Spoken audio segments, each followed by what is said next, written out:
et je n'existe pas.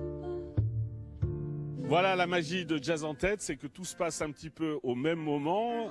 Ici, John Scofield, on vient d'entendre Cécile McLaurin, mais il se passe aussi des choses ailleurs, dans la ville, dans les bars de la ville. Et c'est ce qu'on voit tout de suite avec le sujet de Laurent Pastoral. Au quotidien, la place de la Victoire est plus habituée aux cérémonies qu'au rythme déjanté. Mais peu à peu, Jazz en tête déploie son influence au-delà des murs et ce n'est pas pour déplaire aux commerçants qui trouvent dans le jazz un moyen de colorer la routine. Lorsque je suis à Paris, beaucoup de jazz, je fréquentais les cabarets de jazz et dans les bars, il y a beaucoup de musique jazz.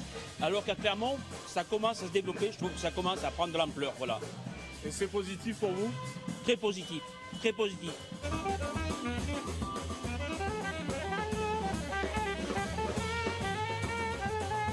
Je m'en fiche un peu de jouer dans un bar ou sur une scène. Où moi, quand je joue, je suis content de jouer, donc je peux jouer n'importe où, je suis content. Cette année, 7 bistrots de l'agglomération clermontoise ont accueilli des groupes, une action discrète qui permet aux musiciens de s'exprimer.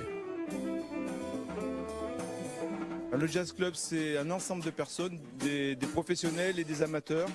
Et Jazz de Ville, notre formation, on est principalement des amateurs. On veut être dans le coup, quoi.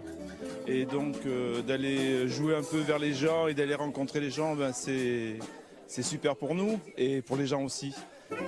Jazz en tête et Clermont, c'est une histoire qui dure depuis 29 ans et qui se vit sans modération.